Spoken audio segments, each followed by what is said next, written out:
자, 이 303페이지의 계약금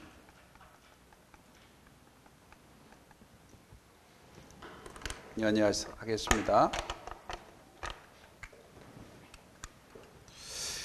자, 그 다음에 세 번째가 위약금이라는 게 있어요. 위약금. 자, 위약금은 이렇게 또 두 가지로 이렇게 나눠집니다. 이렇게 두 가지로 이렇게 나눠지는데, 위약벌이라는 제도와 손해배상의 손해배상액의 예정.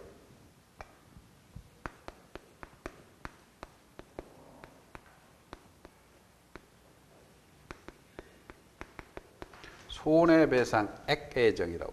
손해배상액의 예정.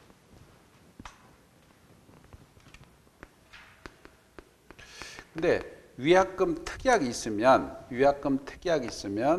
바로 1위로 가요. 손해배상 예정.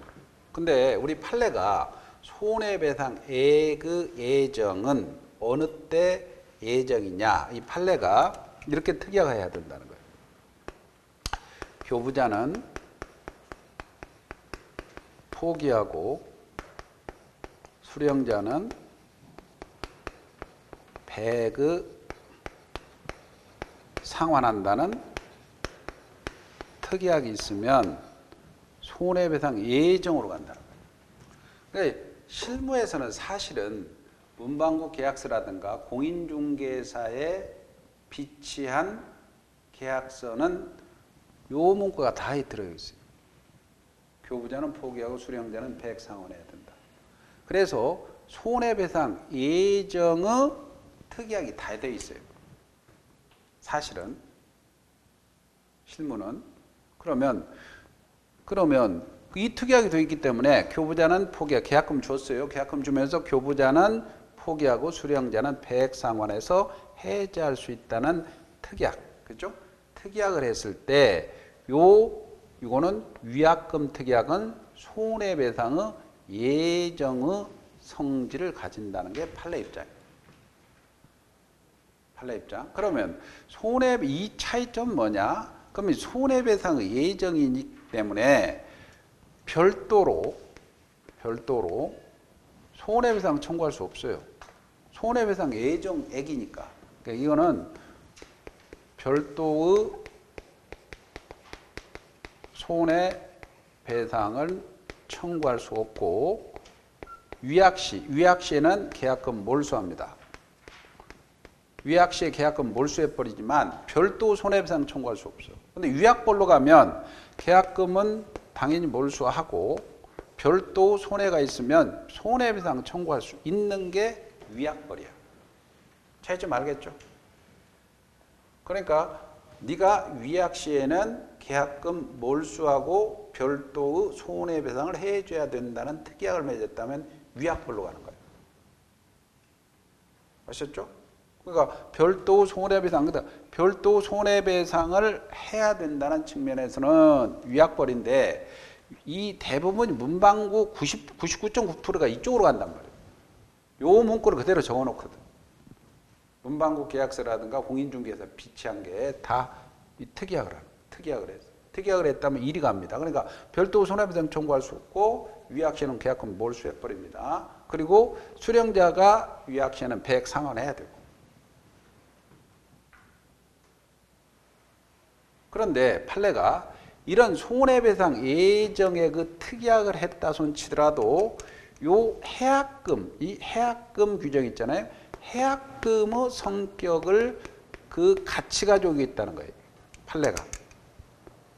위약금 특약을 해서 손해배상 예정으로 갔잖아요. 이렇게 했다 손치더라도 해약금의 성질을 같이 겸하니까, 자, 포기하고 이행착수전에 포기 수령자는 배액 상환해서 해지할 수 있다고 봅니다. 이렇게. 그러면 우리 그 실무에서 보면 문방구 계약서에 위약금 특약을 해서 손해배상 예정으로 이렇게 만들어 놓죠. 대부분이. 그러니까 교부자는 포기하고 수령 배액상환에서 언제든지 빠져나와 버리잖아요. 또 거기다가 플러스 해약금 요 추정이 되니까 요것도 적용되잖아요. 그러니까 요 해약금으로 해제하든 손해배상 예정으로 해제하든 그 계약을 빠져나가는 구멍이 많은 거야. 그러니까 실제로 가격이 폭등하거나 폭락하는 경우는 계약의 이행이 많이 이루어지지 않는다는 얘기지. 대충 알겠어요? 계약금이 의외로 또 많죠? 할게. 네? 이런 거 많이 들어봤어요? 처음이겠죠? 자, 봅시다. 계약금 계약효제입니다. 303페이지. 그 565조입니다. 그 의무규정이라고 썼어요. 565조 의무규정. 특약으로 배제할 수 있어요. 해약금이라고 되어 있죠? 추정되는 거야. 그래서 매매의 당사자 일방입니다. 몇 줄이고 계약 당시에 금전 기타 물건 계약금 보증금 명목으로 상대방에게 교부한 때는 당사자의 다른 약정이 없는 한 다른 약정이 있을 수 있죠? 없는 한 이 말입니다. 일방이 이행 착수가 핵심이죠. 이행 착수할 때까지 교부자는 포기하고 수령자는 배액상환해서 해제할 수 있다고 그랬죠. 해석했고요. 자, 그 다음에 양가로 1번 계약금 계약의 의조. 계약금 계약이란 당사자 간의 계약금 지급 약정과 계약금을 지급으로 성립하는 매매 계약의 종된 계약이고 요물 계약입니다. 그러나 동시에 할 필요는 없습니다. 이걸 요 두 개를 동시에 할 필요는 없어요. 나중에도 상관없어요. 자, 계약금 해제, 계약금 계약의 해제입니다. 계약금 계약은 당사자 일방 이행 착수할 때까지 교부자는 이를 포기하고 수령자는 배액상환해서 해제할 수 있죠. 이것을 해약금 해제 또는 계약금 계약 해제라고 합니다. 계약금 계약 해제의 경우 채무불이행을 이유로 하는 해제가 아니기 때문에 자, 손해배상 청구하지 못합니다. 손해배상 청구하지 못하죠. 그리고 밑에 판례 보세요. 계약금을 받는 매도인이 배액상환하고 계약을 해제하려면 해제 의사표시 이외에 계약금 배액을 제공만 함으로 해제권을 행사할 수 있고 수령하지 않는다고 빗줄이죠. 공탁할 필요는 없다. 기출 잘 나오죠? 공탁할 필요는 없습니다. 자, 그 다음에 넘겨보세요. 다음 페이지 계약금의 종류 해약금이죠. 해약금은 해제권을 유보한 금액 밑줄 치고 해제권을 유보한 금액입니다. 민법은 당사자 간의 위약금으로 한다는 특이하게 없는 한 해약금으로 추정하죠. 자, 위약금입니다. 위약금이란 채무 불이행의 경우에 지급해야 할 손해배상의 사전 약정 금액을 위약금이라고 합니다. 판례는 당사자 간의 수수 후 계약을 위반할 경우 이를 몰취한다는 약정을 했습니다. 약정을 했으니까 위약금 특약은 채무불이행에 대한 위약금이며 이는 손해배상 예정으로 추정합니다. 손해배상 예정. 이 추정이라는 뭐냐면 위약금 특약을 하면 요 손해배상 예정으로 바로 추정돼 버립니다. 이렇게 이쪽으로 추정됩니다. 그다음에 따라서 별도로 손해배상 청구할 수 없죠. 별도로 손해배상 청구. 여기서 또 하나 차이점은 뭐냐면 보세요. 별도로 손해배상 청구할 수 없죠. 계약금 몰수하고. 근데 이 금액이 많으면 손해배상 금액이 많으면 법원이 직권으로 감액해 줍니다. 여기 요로 가면. 근데 위약벌은 법원이 직권으로 감액 안 해줘요. 위약벌과 차이점이죠. 위약벌은 별도로 손해배상 청구할 수 있고 법원이 감액 안 해줍니다. 근데 이거는 많으면 감액해 줍니다. 법원이 손해배상 예정으로 가면. 자, 위약벌입니다. 위약벌은 자, 채무불이행의 경우에 그 제재금으로서 손해배상과 별도로 손해배상액과 별도로 지급하기로 한 사전 약정 금액을 말하죠. 그래서 계약금 몰취 약정 이외에 손해 별도로 손해배상 책임을 진다는 특약이 있다면 위약벌이 되죠. 자, 계약금이 위약벌이다면 별도 손해배상 청구 가능하죠? 근데 법원이 직권 감액 안 해준다 쓰세요. 법원이 직권 감액 X. 근데 손해배상 예정으로 가면 감액해 줍니다. 효과는 계약금 계약을 해제하면 소급에서 무효가 되고 원상 회복 의무가 없죠. 별도로 손해배상 청구하지 못하죠. 그 다음에 동그라미 3번 매도인이 매수인의 이행을 최고하고 소송을 구하는 소송제기 밑줄이죠. 소송제기 밑줄이고 이행의 착수 X 썼어요. 소송제기는 이행 착수가 아닙니다. 이행 착수가 아니니까 소송 제기 후라도 매수인은 계약금 포기하고 해지할 수 있어요. 무슨 말인지 알죠? 그 다음에 동그라미 4번 토지거래 허가구역 내 토지에 관한 매매계약을 체결하고 계약금만 지급 상태에서 허가를 받았어. 허가받은 경우 밑줄입니다. 허가받은 경우도 이행의 착수 X라고 쓰세요. 이행 착수 아닙니다. 허가받은 경우는 이행 착수 아닙니다. 이행 착수 아니니까 계약금 배액 상환하고 해지할 수 있는 거야. 뭐라고요? 소송 제기한 거, 토지거래 허가구역에서 허가받은 거 이행 착수이다 아니다? 아닙니다. 그러니까 해약금 해지할 수 있는 겁니다. 그 다음에 Q 한번 볼까요? 문제 하나 볼까요? 305페이지 첫 번째 문제. 갑은 자신의 토지를 을에게 매도하면서 계약금을 수령했습니다. 중도금, 잔금은 1개월 후에 받기로 약정했죠. 다음 중 틀린 것을 고르시오. 다툼 있으면 판례에 간다. 305페이지.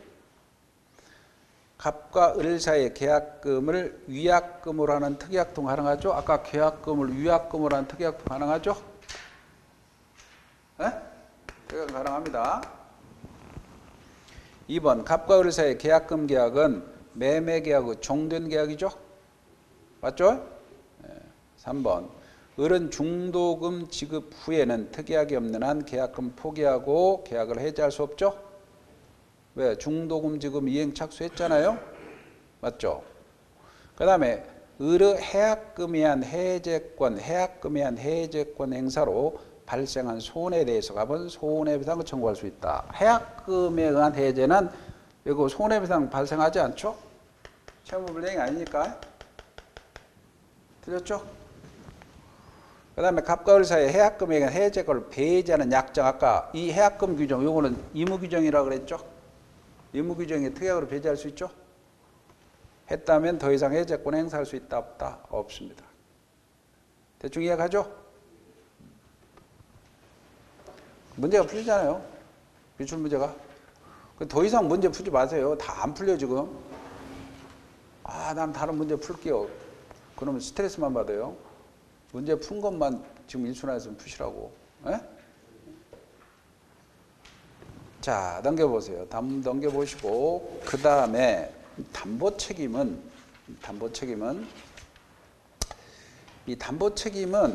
앞으로 2번 남았잖아요. 2번 남았죠? 그 담보 책임은 이게 좀 애매합니다. 그래서 오늘은 담보 책임까지 하려고 그랬는데 명절이고 그러니까 오늘 여기까지 할까요? 담보 책임은 좀 복잡해요. 복잡하고 명절 전에 이거 배놓으면 어차피 2번 남았으니까 충분히 가능하거든요. 진도 가능하니까 뭐 빡세가 날 필요 없잖아요. 오늘 여기까지 하고 일찍 하셔서 명절 전이니까 뭐 요즘 명절이라고 뭐 중요한 건 아니지만 그래서 총 정리하고 끝마치도록 하겠습니다. 오늘 배운 게 중요한 거 많이 배웠어요. 중요한 게 동시행항변권 매년 나옵니다. 동시행항변권. 첫 번째가 계약체결상의 과실책임이었죠. 네? 계약체결상의 과실책임은 일단은 불능인데 원시적 불능이죠. 전부 불능이죠. 전부 불능일 때 그 계약은 무효가 되는데 산 사람, 매수인은 그 사실을 모르고 보는데 잘못이 없어. 선의무과실이죠. 근데 매도인은 그 사실을 알았거나 알 수 있었어야 되죠. 그때 이행이익 범위에서 실효이익 손해배상 청구할 수 있죠. 이게 계약 체결상 과실책임이고, 단 원시적 일부 불능이다. 그러면 담보 책임이 문제되는 거예요. 담보 책임이. 계약 체결상 과실책임은 문제되지 않는다 그랬습니다. 그 다음에 쌍무계약의 효력에서 두 가지, 동시행항변권, 위험부담 문제가 나왔죠. 동시행항변권은 쌍무계약에서 한쪽이 주기 전까지 나 못 준다라고 버티는 권능이 동시행항변권입니다. 성립요건으로도 서로 대가적 있는 채무를 부담해야 된다. 즉 쌍무계약이어야 된다. 사실은 쌍무계약이니까 하나야 돼요. 근데 두 개 이상 별개의 계약이라면 항변권 주장하지 못하지만 특약이 있다면 가능합니다. 그리고 이 채무인데 이 채무가 동일성을 유지하면서 상속이 됐다. 아니면 채권 양도됐다. 그러면 항변권을 쫓아갑니다. 그리고 이 채무가 채무불이행으로 아까 손해배상으로 바꿔져 버렸어. 그러면 동일성 유지된다고 봐서 항변권은 그대로 쫓아갑니다. 그러나 편무계약, 즉 무상이란 말이더라. 무상소비대차의 경우는 편무니까 항변권이 발생하지 않죠. 그 다음에 상대방을 채무 변제기가 도래해야 돼요. 변제기 도래니까 선의행위보자는 동시행 항변권 주장할 수 없어요. 근데 선의행위보자도 동시행 항변권을 인정하는 경우가 불안항변권. 중도금 지급하러 갔더니 아유 이 사람이 채무가 엄청 많아가지고 재산 상태가 극히 악화된 상태야. 채권자들이 너무 많아. 그러면 중도금 지급하는 사람 입장에서도 야 소유권 넘겨라 라고 주장할 수, 이게 불안항변권이죠. 그 다음에 또 하나는 선이행 의무자가 이행하지 않는 상태에서 후의무 이행기가 도래했어요. 중도금 잔금을 안 준 상태에서 소유권 넘겨줄 이행기가 도래했을 때는, 그때는 내가 중도금하고 중도금에 대한 이자, 잔금 지급 기일 전까지 이자 20만 원, 4천만 원, 20만 원, 5천 줄 테니까 소유권 넘겨라 주장할 수 있죠. 그죠? 그 다음에 이제 상대방은 이행을 제공하지 않고 청구해야 되는데 거기서 문제되는 게 수령지체에 빠진 경우입니다. 한 번 수령지체에 빠진 자도 이행을 계속 제공하지 않는 한 항변권은 상실하는 거 아니죠. 동시행 항변권입니다. 그 다음에 효과는 이행지체가 저지됩니다. 이자 지급할 필요가 없죠. 그죠? 그리고 동시행 항변권 주장하면 불법 점유가 아닙니다. 불법 점유가 아니고. 그 다음에 동시행 항변권은 법원에 주장을 해야 돼요. 원용을 해야 돼요. 법원에 주장하지 않는다 하더라도 법원이 직권으로 고려사항이 아니라 그랬죠. 그 다음에 이제 위험부담 문제 나왔었죠. 위험부담은 후발적 불능이었죠. 후발적 불능인데 계약 체결 인도 전에 집이 소실됐다.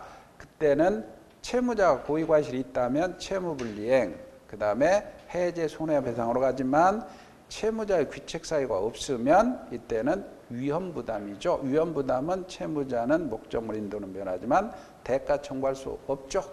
대가 위험은 채무자가 부담하는 거예요. 근데 일소 사건 있죠. 이를 갖다가 소를 사고 팔았는데 만약에 채무자가 미리 테스트해 본다고 소를 죽여버렸어. 과로사 시켰죠. 그럼 어떻게 되죠? 이때는 목적물 소는 인도는 면하지만 소값 청구할 수 있죠. 그리고 요양간이 안 고쳐졌다고 소를 받지 않아. 수령지체 중에 쌍방 당사자의 책임 없는 사유로 물난리가 났어.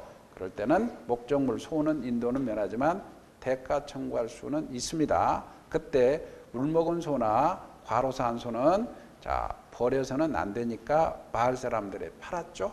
그러면 고판값 채무를 면함으로 얻은 이득이죠. 그러면 소 주인한테 반환해야 되겠죠. 이해가죠? 아니 소주인이 아니고 산 사람한테. 이제 그게 이제 판례가 우리가 노동을 제공하고 회사가 근무를 연봉을 받다가 회사가 부당해고시켰죠. 그러면 회사가 잘못했잖아요. 그러니까 소송에서 복직이 됐다 했을 때 그때 연봉 청구할 수 있죠. 그러나 자기가 짜장면집에서 짜장면 배달해서 한 달에 얼마씩 받았다면 연봉에서 2,400을 빼고 회사는 지급할 수 있다 그랬죠. 그런 것들이 실제로 연결이 됩니다. 그 다음에 위험부담 가면 제3자를 위한 계약 있죠. 제3자를 위한 계약은 집을 한 채 딱 생각하고 집을 내가 팔 테니까 그 집을 나의 채권자 병한테 주라. 제3자를 위한 계약이죠. 그럴 때 제3자를 위한 계약에서 수익자 제3자는 수익의사 표시해야 되는데 수익의사 표시는 낙약자여야 됩니다. 수익의사 표시는 일종의 재산권이면서 형성권이니까 이게 제척기간이 10년 걸립니다. 10년 걸립니다. 그러니까 채무자는 그때까지 기다리기 힘드니까 어쩔래고 최고할 수 있고 그때 확답을 받지 못하면 거절하는 거 들어보죠. 그리고 수익의사 표시 전후로 나눠져서 후에는 당사자는 변경 소멸시킬 수가 없죠. 그리고 제3자 수익자는 당사자가 아니니까 해제권 취소권을 행사하지 못하죠. 근데 만약에 요약자가 해제 시에 제3자가 손해가 있다면 손해배상을 청구할 수 있었죠. 그러나 제3자는 비진이 통정 착오 사기 강박에서 선의 제3자가 아닙니다. 그렇기 때문에 선의 제3자로 보호되지 않습니다. 그 다음에 낙약자 채무자는 계약 당사자니까 해제할 수 있고 취소할 수 있죠. 그 다음에 계약에 기한 항변권을 주장할 수 있습니다. 그 다음에 요약자는 이행을 청구할 수 있죠.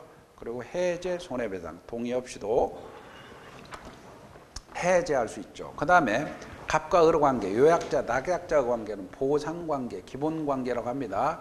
제3자를 위한 계약에 영향을 미칩니다. 그러나 요약자와 제3자 관계, 대가 관계는 영향을 미치지 않죠. 그런 것들이 중요한 논점이었고 그 다음에 이제 해제입니다. 해제. 계약의 해제에서는 자 약정 해제권이냐 법정 해제권이냐 이렇게 발생하는데 이 법정 해제는 채무불이행이 발생해야 되죠. 그때는 보통 이행지체 정기행위죠. 보통 이행지체는 그때는 최고를 하고 해제하고 정기행위는 최고 없이 해제합니다. 이행불능은 최고 없이 해제하죠. 불완전이행은 완전이행이 가능하다면 최고하고 불가능하다면 최고 없이 해제하죠. 그 다음에 뭐 사정변경 그런 것들 부수적으로 보시면 되고 해제 효과가 중요하다고 그랬죠. 해제 효과는 세 개가 소급무효, 원상회복, 손해배상입니다. 소급무효에서 판례가 물권적 효과설이니까 말소 등기 없이도 복귀하죠. 그런데 문제는 제3자가 권리해야지 못한다고 그랬습니다. 그때 제3자는 해제 전에 산 사람은 선악분무라 보호되지만 해제 후 말소 등기 전이라면 선의자만 보호되고 제3자는 등기나 인도까지 갖춘 사람이죠. 그렇기 때문에 목적물에 뭐 전세권 설정한 사람, 목적물에 뭐 저당권 설정한 사람 다 보호되죠. 목적물에 가압류한 사람. 그러나 해제로 소멸하는 채권 양수한 사람, 가압류권자 이런 사람은 보호되지 않는다 그랬죠. 그죠? 그 다음에 이제 원상회복이냐, 원물 반환해야 되고, 가해적으로 가액 반환합니다. 그리고 손해배상은 그때는 동시행관계인데, 문제는 받은 금전에는 원상회복할 때 이자를 지급하라 그랬는데, 이자는 지연이자가 아니고 부당이득의 이자라 그랬습니다. 됐어요? 해제는 효과가 장래효고, 청산업이고, 손해배상 별도로 청구할 수 있죠. 그 다음에 이제 매매로 갔죠. 매매는 재산권 이전하고 대금 지급을 약정하니까 낙성, 유상, 쌍무, 불효식 계약이죠. 그때 문제는 계약금이 문제됐죠. 계약금은 주된 계약에 부수해서 행해지는 종된 계약이고 요물 계약이고 그러나 동시할 필요는 없죠. 그리고 계약금 계약에서 계약금은 증약금의 성격은 다 있습니다. 그러나 해약금, 해제권을 유보한 금액으로 추정되는데 일방 이행 착수하고 착수하기 전까지 교부자는 포기하고 수령자는 백상환해서 해제할 수 있는 해약금 추정이니까 당사자들은 언제든 이행 착수 전에는 포기하고 백상환해서 해제할 수 있죠. 이행의 착수인데 계약의 일부를 이행하거나 전제 행위를 말합니다.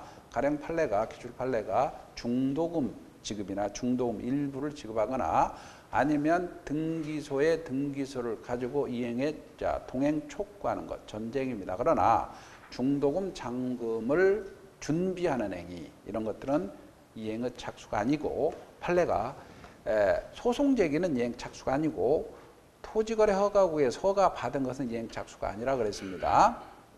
그 다음에 해약금 해제에서 해제 시에는 소금 무효는 되지만 원상회복, 그 다음에 손해배상 문제는 발생할 여지가 없다 그랬습니다.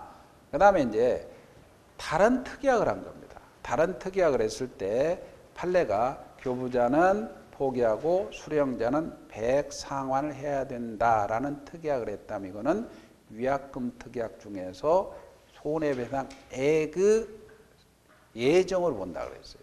근데 손해배상 예정은 요거는 별도 손해배상 청구할 수 없습니다. 그러나 많으면 법원이 감액해 주고요. 그 다음에 만약에 별도의 손해배상 청구할 수 있지만 법원이 감액을 안 해주는 것은 위약벌이라 그랬죠. 그죠? 여기까지 했습니다. 명절 잘 보내시고 다음 주에 다다음 명절 보내고 보죠. 수요일이니까 다음 주에 뵙도록 하죠. 고생 많으셨습니다. 수고하셨습니다.